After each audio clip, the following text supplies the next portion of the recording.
precisa olhar para os nossos negócios e fazer essa reflexão. Será que o meu negócio está evoluindo? Será que eu, como profissional, estou evoluindo? Ou será que eu não tenho me atualizado? Será que eu não tenho investido em momentos como esse aqui, que promovem, que fazem eu sair do ponto A e ir para o ponto B, que me dão ferramentas, me dão nutriente para caminhar a próxima milha? Porque se eu não estiver investindo nisso, esquece.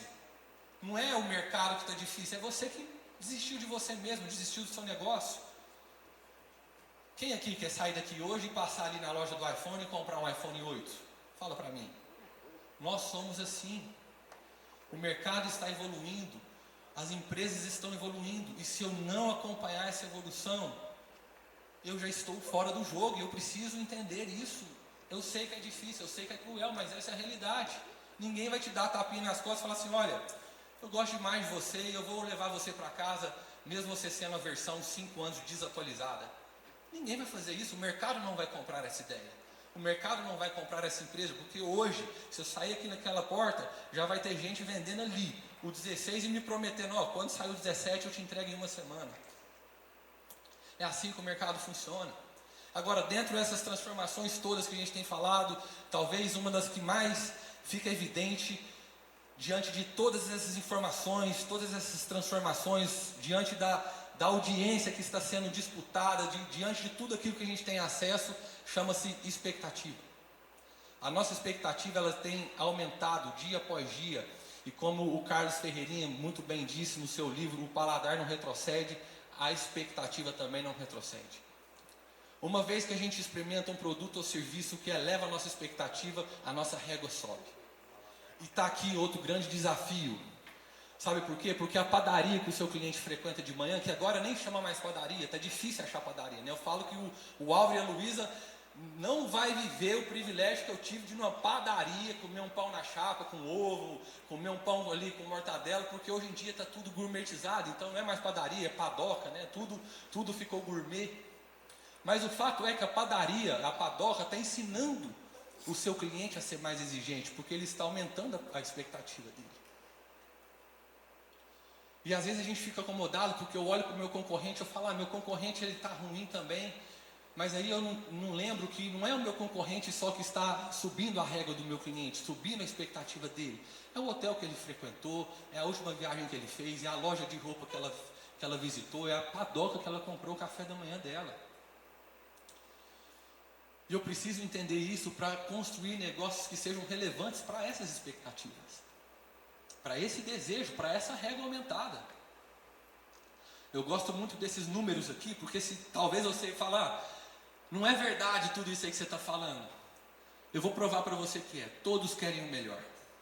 O simples fato de eu colocar a palavra melhor antes de qualquer pesquisa faz com que o nível de busca aumente nesses números aqui, ó. Melhor perfume, aumento de procura em 206%. Melhor brinquedo, 438%. Melhor fralda, eu coloquei coisas aqui da minha realidade, né, atual. Estou com 2 meninos pequenos, um de 1 ano e 6 meses e outro de 6 meses.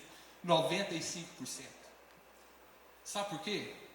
Porque se você for para São Paulo no próximo final de semana, você não vai procurar o 5º melhor restaurante japonês para eu jantar.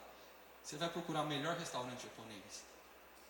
Você vai fazer isso na sua própria cidade. E mesmo que você não vá nesse melhor, você quer ter o quê? A sua expectativa alinhada sobre o que é o melhor. Porque nós somos especiais demais para perder tempo com o que não é o melhor. É assim que a gente pensa. Eu não vou gastar meu precioso tempo, meu precioso dinheiro saindo de casa para ir no 6º melhor restaurante japonês de Goiânia. Eu não tenho nem interesse em saber o que é. É assim que o mercado faz a leitura. E eu estou aqui representando como o mercado lê o seu negócio. E eu sei que o melhor é algo relativo, subjetivo, porque às vezes o que é melhor para mim não é o melhor para você, mas eu preciso o quê? Entender qual cliente, para qual cliente eu quero ser o melhor, e para ele ser a melhor opção. E estar disponível para ele na melhor forma de atendê-lo, na melhor forma dele acessar o meu negócio, na melhor jornada do cliente para aquele cliente específico. Exatamente hoje, nessa tarde, existe um cliente buscando exatamente aquilo que você tem para oferecer, não eu. E é para esse cliente que você tem que ser o melhor, não para o meu. E é aí que a gente começa a entender posicionamento, diferenciação. Por quê? Eu não tenho expectativa de que eu vou conseguir atender todos os clientes do mundo, todos os clientes de Goiânia. E aí eu quero ser o melhor cliente para quem eu consigo ser. A melhor empresa para o cliente que eu consigo ser, não para todos. Eu não vou dar conta.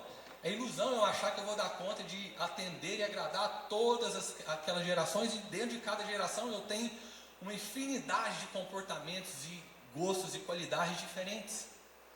Mas o fato é que na geração de hoje, nessa geração hiperconectada, hiperinformada, ninguém quer mais perder seu tempo com aquilo que não é melhor. Nós temos uma geração de consumidores extremamente bem informados. Olha só, não sei se está dando para ver aí. Busca por reviews. Mais de 95% dos clientes hoje fazem busca por reviews do produto ou do serviço antes de adquiri-lo. Quem sabe o que é review aí? Review é um vídeo curto explicando sobre aquele produto ou aquele serviço. Você vai assistir esse vídeo no YouTube, no TikTok, no Instagram. Então nós estamos falando que hoje 95% dos clientes buscam reviews de produtos antes de adquiri-los. E aí meu produto, meu serviço não tem nenhum textinho no WhatsApp explicando o que é. Quando eu ofereço para o meu cliente um review do meu produto ou do meu serviço, eu tenho um crescimento de 380% na minha taxa de conversão.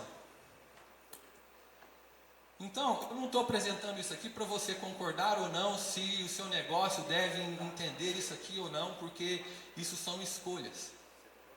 A gente escolhe a forma como que a gente gosta de empreender, o que a gente quer empreender. Mas eu estou aqui trazendo um panorama de como que o mundo está consumindo hoje. Porque faz parte da nossa responsabilidade. Se nós queremos construir negócios com legado, faz parte da nossa responsabilidade construir negócios que fazem sentido. Que sejam relevantes na vida dos clientes. Que acessem, que entreguem para os clientes aquilo que eles estão buscando e principalmente faça isso de forma excelente. Olha só, mais dados aqui. Decidem pela experiência, cada dia mais exigente, como eu disse. 73% dos consumidores já escolhem seu produto ou seu serviço baseado no tipo de experiência que aquele produto ou serviço entrega. E a grande oportunidade, 86% está disposto a pagar a mais por isso. Então aqui está uma grande oportunidade para quem é excelente. Não é só para ser bonitinho, não é só para ser cheiroso, não é só para ser agradável. Isso é oportunidade de negócio, principalmente aqui no Brasil, onde nós não estamos acostumados com a cultura de excelência. Nós vamos falar um pouco sobre isso. Eu preciso entender que excelência dentro desse mundo, dentro desse mercado, não é mais um diferencial, isso é obrigação. E principalmente para nós que estamos empreendendo por um legado e falamos que somos um povo, filho de Deus, e representamos o reino dos céus aqui na terra. Nós somos um povo excelente.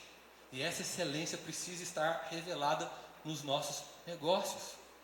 A excelência não é a linha de chegada.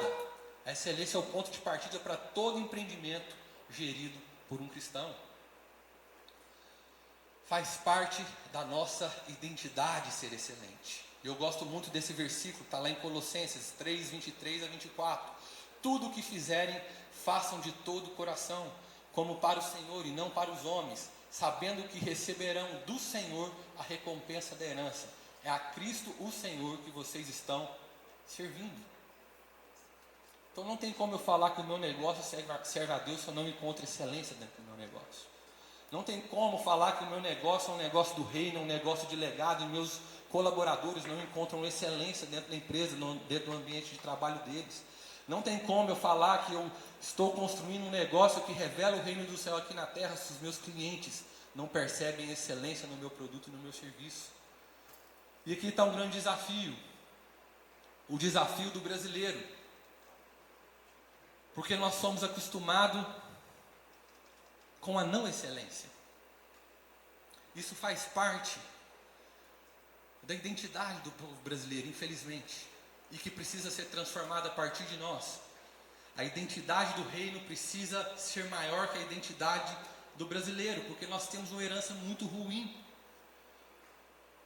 O que significa brasileiro? Não sei se você sabe, eu acho que sim, mas o significado da palavra brasileiro Brasileiro designava no período colonial aquele que vivia de explorar e fazer comércio com o pau-brasil. Brasileiro é a única nacionalidade, o único nome de nacionalidade do mundo que se refere a uma atividade exploratória e não a um DNA. Então, a nossa nacionalidade, ela remete a uma atividade de exploração. E nós herdamos isso. Enquanto a gente continuar trabalhando para explorar as coisas, explorar o mercado, explorar uma oportunidade, explorar o cliente, nós não vamos construir negócios com legado, nós não vamos construir negócios que geram valor e nós não vamos construir negócios que revelam a grandiosidade do nosso Deus e eterno Pai. E a gente precisa mudar essa natureza. A gente precisa deixar de ser empresários que olham para o nosso cliente e falam: como que eu posso explorar esse cliente? Como que eu posso entregar o mínimo produto possível para ele? A gente vive numa cultura muito mal acostumada. A gente está acostumado a contratar 100 megas de internet e navegar em 60, porque tudo assim mesmo. A gente sempre pensa os negócios assim: como que eu vou entregar o quê? O mínimo. Olha só, isso está representado na nossa cultura também, na forma como a gente se prepara, na forma como a gente investe, na forma como a gente trabalha. 1 hora do trabalho brasileiro equivale a 15 minutos do trabalho de um americano. Sabe por quê? Produtividade. Nós somos extremamente improdutivos, nós somos procrastinadores, distraídos. A média de leitura de um brasileiro, 2,5 livros por ano, enquanto um bilionário lê em média 50 livros. Aí você quer concorrer com o bilionário. Você quer concorrer com os competidores do mercado. Mas o quanto você tem investido nesse instrumento que Deus colocou na sua mão? Quanto você tem investido em você mesmo? Afiado o machado, desenvolvido, lapidado o diamante. E mudar essa mentalidade de mínimo, essa mentalidade medíocre que nós herdamos, que faz parte da nossa cultura. No mundo empreendedor nós temos essa sigla, MVP, Mínimo Viável Produto. É uma ferramenta que a gente usa para validar alguns negócios, em fase embrionária ali, para começar. Então nós vamos lá e o quê? Construímos o mínimo viável produto, para ver se aquilo lá vale, para ver se aquilo lá funciona. O problema é que aqui no Brasil, a gente se contenta com o mínimo viável produto e fica nele. E fica nele por 1, 2, 3, 4 anos. Na verdade a gente está acostumado a viver de mínimo viável produto. Porque nós nos tornamos mínimo viável pessoa. A gente vai na igreja uma vez por semana e olha lá, quando não vai só no dia da Santa Ceia, porque eu sou um mínimo viável crente. Eu oro uma vez por dia antes de dormir, porque eu sou um mínimo viável orador. Eu oferto só o dízimo ali e olha lá, porque eu sou um mínimo viável investidor na obra e no reino. Nós nos acostumamos a ser mínimo viável pessoa em tudo. Em tudo, mínimo viável marido, mínimo viável pai. Isso faz parte da cultura do brasileiro. E nós não vamos construir negócios, empreendimentos com legado se a gente não mudar isso aqui. Isso precisa ser transformado a partir de nós que temos consciência de um reino de máximo viável tudo. Porque nós somos filhos de um Deus máximo viável tudo, gente. Olha para a criação. Nós não vemos na criação nada mínimo viável possível. Olha para a natureza. Deus não fez um modelo de passarinho só não. Era muito mais fácil para ele, muito mais fácil da manutenção. Só um modelo de passarinho, só um modelo de peixe, só um modelo de cachorro. Mas nós não somos filhos de um pai mínimo viável em nada. E a gente precisa entender isso. E para isso eu quero compartilhar rapidinho aqui algumas habilidades desse empreendedor excelente para o tempo de hoje. Eu preciso entender e ficar claro que essas habilidades elas vão mudando. O meu avô não precisava falar no WhatsApp para vender. Ele precisava ter um balcão para ficar de trás. Agora eu preciso desenvolver a habilidade de trabalhar pelo WhatsApp. O meu time precisa desenvolver as habilidades de trabalhar pelo WhatsApp. Primeira habilidade, já falando sobre isso, adaptabilidade. Nós precisamos aprender a nos adaptar ao tempo. Eu sou da era do mapa de papel, guia 4 rodas. Era uma delícia, gente, fazer viagem com meu pai na época do guia 4 rodas. A gente planejava a viagem, abria o mapa ali uma noite antes, traçava a rota, onde que a gente ia parar. Mas a gente não vive mais na geração do mapa de papel. Nós vivemos na geração do mundo Waze e nós empreendemos no mundo do Waze.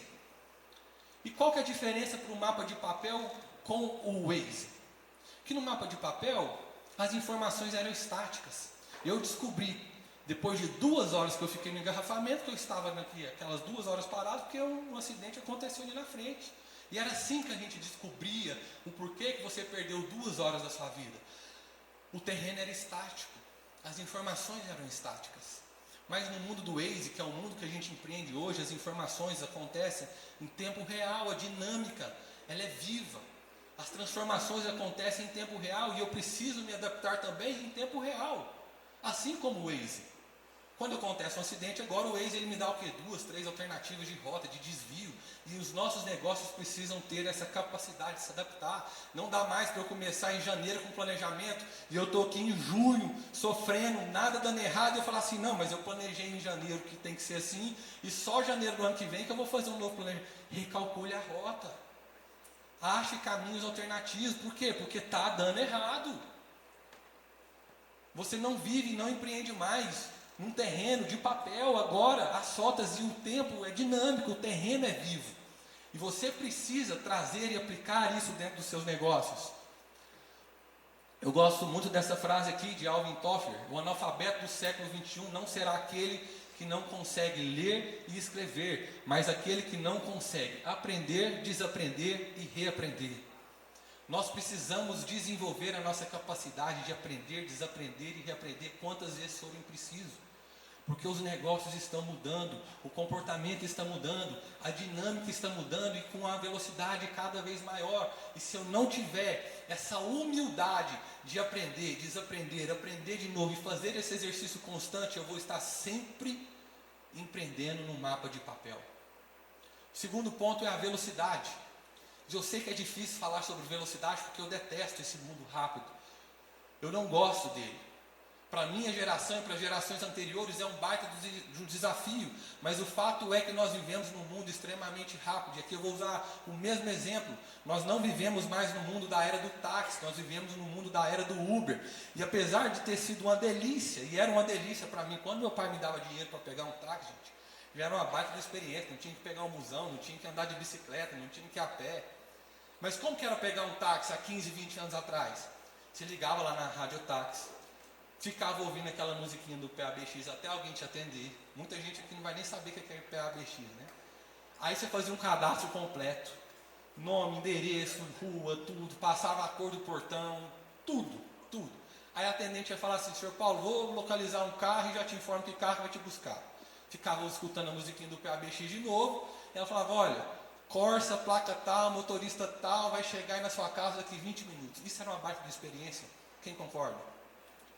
Agora fala para mim, quem já cancelou o Uber porque apareceu que ia ter que esperar 8 minutos? Seja verdadeiro, gente. 8 minutos você cancelou o Uber porque achou que é tempo demais para esperar. 8 minutos. Você não precisou nem ouvir a musiquinha do PABX e achou 8 minutos tempo demais. E tem muita gente que fala: não, esse papo de velocidade não é para mim, mas cancela o Uber por causa de 8 minutos. E o que isso tem a ver com o meu negócio? Eu não sou taxista, nem motorista, nem de Uber, eu gosto. Tem a ver que se a secretária demorar 20 minutos para responder uma mensagem da paciente, pode ser que ela encontrou um que responda em 5. Pode ser que se o seu paciente levou meia hora, 40 minutos na recepção esperando, tem um médico tão bom quanto você, com as mesmas tecnologias, que atende ela sem nenhum minuto de atraso. O tempo é o nosso maior ativo de valor hoje, por isso que as pessoas estão cada vez mais se importando com ele, querendo resolver tudo com o quê? Com velocidade. E está aqui. As empresas daqui em diante não vão morrer só porque estão fazendo a coisa errada, mas também porque estão fazendo a coisa certa por tempo demais. Se distraíram com o sucesso e não perceberam a velocidade das mudanças. E quando perceberam, já era tarde demais. Inúmeros cases que eu poderia trazer aqui, como a própria Netflix e Blockbuster. Blockbuster não fazia nada de errado, gente. Era uma baita da locadora, era inclusive muito legal ir na Blockbuster. Você ficava mais horas ali comprando guloseimas do que propriamente escolhendo um filme. Mas se distraiu, não percebeu a velocidade das mudanças do comportamento de consumo. Próxima habilidade, resiliência. E eu quero que vocês entendam aqui essa resiliência não como um papo de coach, mas como uma habilidade que eu preciso desenvolver para conseguir ter estômago para todas essas transformações que eu sei que incomodam muito. Mas elas não vão parar de acontecer só porque você acha chato demais falar de mudança, você acha chato demais falar de rede social, você acha chato demais falar de digital e de tecnologia e de transformação. Eu preciso ter estômago para isso. E não vai acabar. Não há crescimento na zona de conforto, assim como nunca vai haver conforto na zona de crescimento. E está aqui um grande problema, um problema de maturidade. As pessoas acham que o momento mais desconfortável da jornada é no começo, e não é. O momento mais desconfortável para o maratonista é quando ele está quase cruzando a linha de chegada. É ali que o corpo está sentindo todas as dores que ele poderia sentir, usando todos os músculos que ele poderia usar. Não é nos primeiros 300 metros. É lá, quando está chegando que ele pensa em desistir. E eu vejo pessoas desistindo diariamente quando estão perto de cruzar a linha de chegada. Por quê? Porque não aprenderam a estar confortável no desconforto. Então, se você quer empreender, fica aqui essa dica. Não espere um cenário confortável nunca, porque o cenário só vai ficar mais desconfortável. A grande dica, isso aqui eu aprendi inclusive com um amigo meu triatleta, é aprender a estar confortável no desconforto. Uma vez eu fui assistir ele fazendo um Ironman lá em Florianópolis. E eu falei, cara, como é que você dá conta? Você não pensa em desistir, né? Eu falei assim, pô, Neto, na hora que eu saí do nada ali, eu já pensei em sentar naquela areia da praia e abrir uma Coca-Cola. Essa é a verdade. Nós somos assim. Mas se eu quero fazer grandes feitos, se eu quero construir grandes negócios, se eu quero deixar legado, eu preciso estar confortável no desconforto. Porque vai ser sempre esse o ambiente onde eu vou estar inserido. Próxima habilidade, a habilidade de inovar. E aqui está um grande paradigma ainda para nós, porque a gente acha que inovar é construir foguete que dá ré só. A gente acha que inovar não é um papo para eu que tenho uma lojinha ali na esquina. A gente acha que inovar é só grandes feitos tecnológicos, grandes invenções, coisas mirabolantes, mas não. Inovar também é encontrar a mesma forma diferente de fazer a mesma coisa. Então eu preciso ter um hábito de inovar dentro dos meus negócios, eu preciso ter uma cultura de inovação dentro dos meus negócios, eu preciso estar constantemente olhando para as minhas tarefas, para o meu produto, para o meu serviço e pensando como que eu posso fazer essa mesma coisa de um jeito diferente. E sabe por que eu preciso ser o responsável por fazer esse exercício? Porque o meu concorrente está fazendo ele também. E eu tenho que ser o responsável por encontrar o melhor jeito de fazer a mesma coisa que eu faço hoje amanhã. Então a inovação precisa fazer parte da sua cultura, da cultura do dono, da cultura do seu time. As pessoas precisam estar olhando. O Marcos falou que esteve lá na clínica, por exemplo. Eu dou essa missão para todo mundo. Secretária, você tem que estar constantemente pensando como você pode melhorar o agendamento. Aquilo que você faz todos os dias. Como que amanhã pode ser feito de um jeito diferente, de um jeito melhor, de um jeito mais eficiente. Cada um dentro da sua área ter esse hábito, ter esse óculos da inovação. Ser um constante inconformado com o status quo daquilo que ele faz hoje. É assim que a gente encontra inovação. Próxima habilidade, comunicação. E aqui está um grande ponto aqui, comunicação é fato, é importante, eu preciso expressar o que eu faço, o meu produto e meu serviço precisa comunicar os valores que ele carrega, o sentido que ele faz para aquele público-alvo que eu tenho, mas eu também preciso entender a comunicação de um outro ângulo. Porque a gente gasta muita energia para falar o que a gente quer expressar e muito pouco tempo e energia em ouvir o que o nosso cliente já está dizendo. Poderia gastar horas aqui falando só da comunicação no ponto de vista daquilo que a gente tem para expressar, porque é fundamental. Se eu não tiver voz no tempo de hoje, se eu não comunicar no tempo de hoje, se eu não expressar aquilo que eu tenho para oferecer no mundo de hoje, eu já estou fora do game. Mas o grande segredo aqui é, antes de eu abrir a boca para falar, é aprender a ouvir. Porque muitas vezes o seu cliente ele já está falando para você exatamente o que ele quer e o que ele espera. Só que você está tão aflito, querendo falar o que você tem para falar, que você não deu ouvidos para o que ele já está falando para você. E às vezes você perde a oportunidade de construir um negócio relevante para ele, simplesmente porque você está ansioso demais naquilo que você tem para falar. Então desenvolva a habilidade de escutar dentro dos seus negócios. Invista tempo, recurso, estratégia para ouvir aquilo que o seu cliente quer. Porque no final do dia é para ele que o seu negócio tem que ser relevante. É ele que vai passar o cartão de crédito lá no final da compra. E a gente precisa ter esse cuidado de colocar o cliente no lugar que ele merece estar. Dar ouvido para ele. Quantas vezes você já perguntou para o seu cliente como está a jornada dele dentro do seu negócio? Quantas vezes você já viveu a jornada do seu cliente dentro do seu próprio negócio? Saiu da cadeira de dono, saiu da cadeira de CEO, não sei como que você gosta de ser chamado. Eu gosto de ser chamado, eu me considero dono. Eu sou mais assim fui feirante, tá, gente? Então, minha melhor faculdade, inclusive, foi uma banca na feira. Ali a negociação é real time, você não tem assim, cliente lá, você de cá, e se você pensar demais, tem a banca do lado para ele comprar. Então, eu sou dono do meu negócio, sou CEO não. Mas, enfim, frequentemente eu saio da cadeira de dono e vou para a cadeira, para o lugar do cliente, para visitar o meu negócio, para ver onde eu posso fazer ajustes, melhorias, com base naquilo que eu tenho percebido, com base naquilo que eu escutei dos meus clientes, como que eu vou construir um negócio cada vez mais relevante para ele. Por último, relacionamento.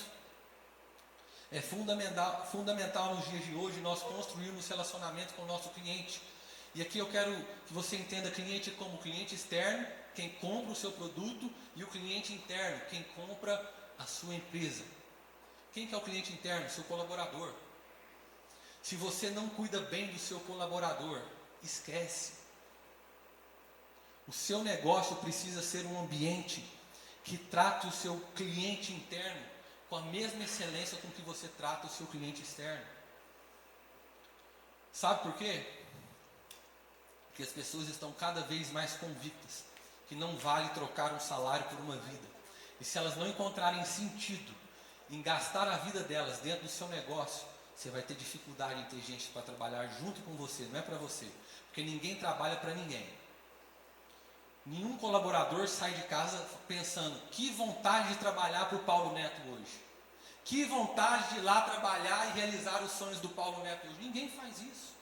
As minhas empresas são plataformas para que, assim como eu tenho a possibilidade de trabalhar pelos meus objetivos, pelos meus valores, por aquilo que eu quero deixar de legado, por aquilo que eu quero conquistar de sonho, ela precisa também ser um ambiente que proporciona isso para todos que estão trabalhando nela junto comigo, mas não para ela. Então meus colaboradores têm essa clareza, porque isso traz responsabilidade. Eles entendem que aquilo ali é uma plataforma que vai servir para eles alcançarem os objetivos que eles têm, os sonhos que eles têm, os lugares que eles querem alcançar como profissionais. E eu invisto na capacitação de cada um deles, invisto na qualidade do ambiente de trabalho para que cada um deles tenha o quê? Um ambiente adequado para trabalhar. Isso é coerência. Não adianta eu falar aqui que eu sou empreendedor do reino, que eu estou trabalhando por um legado, e meus colaboradores, quando eu chego lá na segunda-feira, olham para mim e falam ali, está ali um explorador. Falei do MVP, coisa mais triste que tem é a gente ficar explorando mão de obra em cima de salário mínimo só porque é o que o governo obriga. Você paga o seu salário em cima do que são as obrigações do governo, ou você paga o salário dos seus colaboradores em cima dos valores que você acredita? Daquilo que Deus está prosperando dentro do seu negócio? Daquilo que Deus está confiando dentro na sua mão para gerir, dos recursos que Ele tem depositado na sua vida? Mentalidade mínimo viável possível. Eu sei que tem fase, gente, que é o que dá para fazer. Mas eu vejo muitos prosperando, e a gente olha para o time dele, o time não prospera. As pessoas que estão em volta não prosperam. Esses dias eu falei com o médico, 15 anos, ele chegou lá na consultoria, 15 anos que essa secretária é minha secretária. Aí eu faço consultoria lá, a gente abre toda a gestão da clínica, olhei para o salário dela, falei, vou conversar com esse cara aqui. Você está se orgulhando dessa pessoa estar aqui como secretária há 15 anos sul, ganhando o mesmo tanto? Eu vou te falar, tem duas possibilidades aqui. Ou você é um péssimo gestor, ou você é um explorador. Qual delas você quer escolher para a gente começar a consultoria? Porque uma pessoa que está com você, eu sei, eu estou vendo aqui o tanto que você prosperou, há 15 anos, sentado na mesma cadeira, ganhando do mesmo tanto, ou você é um explorador, ou você é um péssimo gestor. Porque se você não teve a competência para fazer por ela, junto com ela, aquilo que você fez por você, você é um péssimo gestor. Essa pessoa cresceu junto com o seu negócio ou não? Ou você simplesmente explorou a mão de obra dela para você crescer em cima dela? São reflexões que filhos de Deus precisam fazer dentro dos seus empreendimentos. Bom, cuide bem dos seus clientes e lembre, cliente interno, cliente externo, e eles também cuidarão bem dos seus negócios. Essa é uma frase de Richard Branson.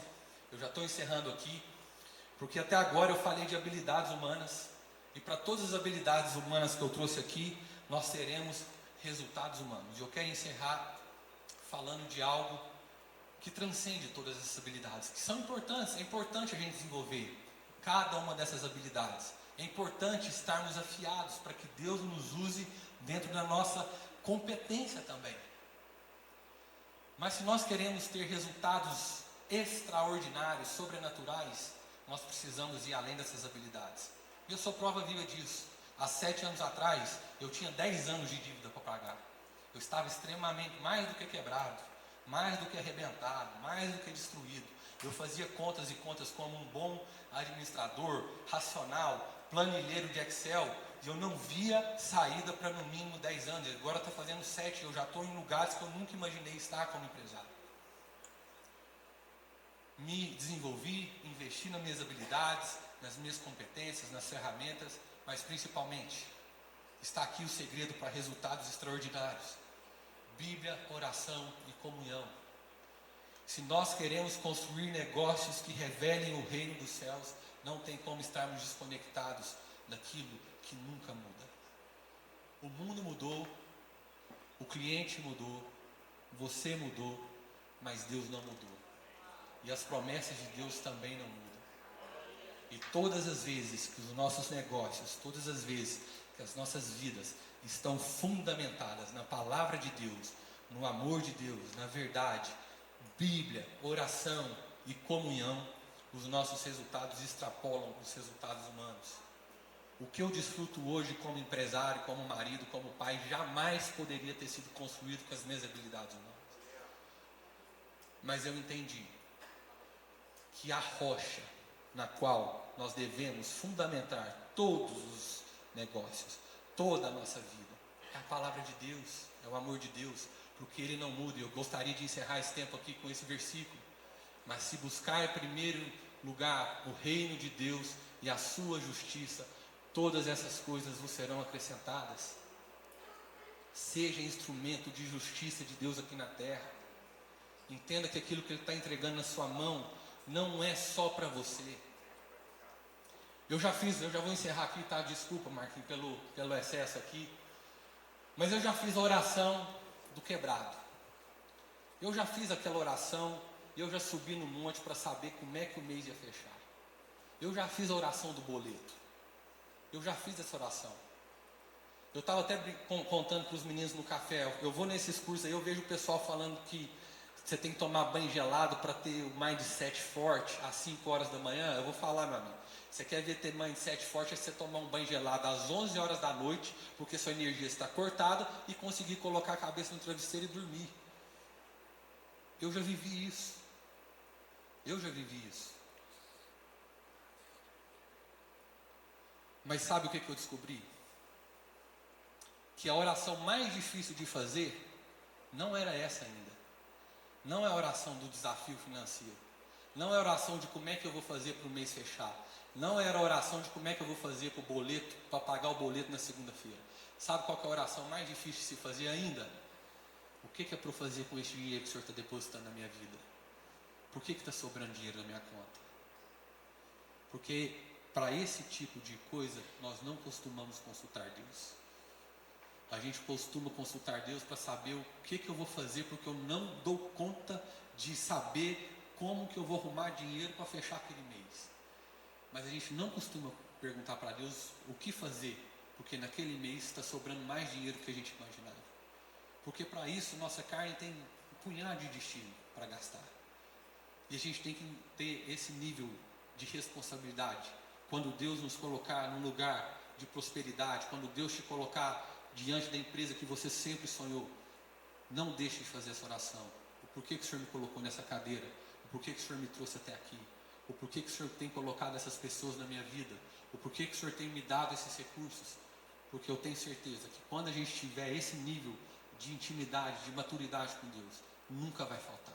Todas as outras coisas sempre serão acrescentadas na nossa vida. Amém? Muito obrigado. Espero ter contribuído com vocês.